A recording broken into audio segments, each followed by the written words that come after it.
مدنی مذاکرے سے قبل نگران شورا نے مدنی پھولوں سے نوازا۔ اختصار کے ساتھ ایک پیارا سا مدنی گلدستہ پیش خدمت ہے۔ آج ایک اچھی خاصی تعداد ہو جو مدنی چینل کے 7 سال پورے ہونے پر اپنے دل میں خوشی محسوس کر رہی ہو، کہ ایک طرح سے کہہ سکتے ہیں کہ یہ دکھی دلوں کا چین بنا ہوا ہے۔ مدنی چینل کے لیے جو ساتھ دے عطار کا، اس پہ ہو رحمت خدا کی اور کرم سرکار کا۔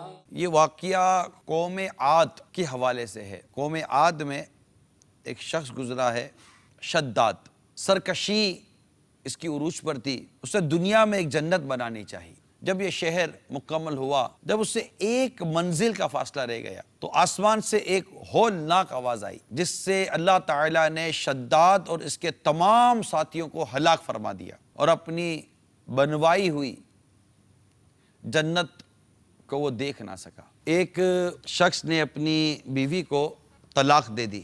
اس کا بچہ بہت چھوٹا تھا، جوان ہوا، ماں کا اطاعت گزار ہوا، ساتھ ہی ساتھ اپنے والد صاحب سے نفرت کرتا تھا۔ بیٹا جوان ہو گیا تو ماں کے دل میں ایک تمنا آتی ہے کہ اب میرے گھر میں بہو آنی چاہیے۔ خیر، ماں نے خوشی خوشی بیٹے کی شادی کی۔ اور میں نے پہلے عرض کر دی، بیوی نیک تھی۔ جب بھی یہ اپنے شوہر کے ساتھ اس کے والد کا تذکرہ کرنے بیٹھتی تو وہ شوہر کا موڈ خراب ہو جاتا، کیونکہ اس کو شروع سے اپنے باپ سے نفرت تھی۔ اس سے حکمت عملی سے کام لیا، والد کی محبت پیدا کرنے کی کوشش کی جو ایک بیٹے کے دل میں ہونی چاہیے۔ جب اسے دیکھا کہ دل نرم پڑ گیا ہے، برا مت مانیے گا، غصہ مت کیجیے گا کہ بولے، لیکن والد کا حق آپ پر باقی ہے۔ شوہر کی آنکھوں سے آنسو نکل آئے اور اس نے کہا کہ ٹھیک ہے، میں جا کر اپنے والد سے ملتا ہوں۔ دل بھر گیا، دونوں باپ بیٹے ملے، والد صاحب سے اس کے تعلقات بہتر ہو گئے اور اس نے پھر اپنی بیوی کا شکریہ ادا کیا۔ بہو کا کام یہ گھر کو بنانا ہے، گھر کو بگاڑنا نہیں ہے، لیکن جب بہو گھر پر آتی ہے تو گھر والوں کا بھی کوئی کردار ہوتا ہے۔ سسر نے جھگڑے میں فائرنگ کر کے بہو کو قتل کر دیا، سسر نے غیرت کے نام پر اپنی بہو کو قتل کر دیا، جہیز کے لیے سسرال والوں نے بہو کو پھانسی پہ لٹکا دیا، سسر نے سیاہکاری کے الزام میں اپنی بہو کو قتل کر دیا، سسرالیوں نے ہتھوڑے کے وار کر کے بہو کو قتل کر دیا۔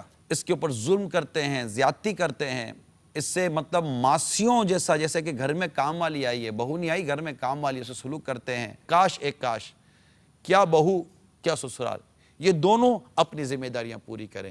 عرض کر رہا ہوں ملیشیا سے، جب بندہ روزہ رکھ لیتا ہے، چلتے پھرتے منہ میں پانی آ جاتا ہے، کیا وہ پھینک دینا اچھا ہے یا اس کو اندر اتار لیا جائے تو روزہ ختم تو نہیں ہو جائے گا؟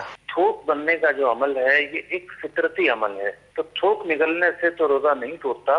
بعض لوگوں کو رمضان آتے ہی یہ وسوسہ ہو جاتا ہے کہ تھوک نکل گئے تو روزہ ٹوٹ جائے گا، بس وہ تھوکتے رہتے ہیں۔ ایسا سمجھنا غلط ہے، تھوک نکلنے سے روزہ نہیں ٹوٹتا۔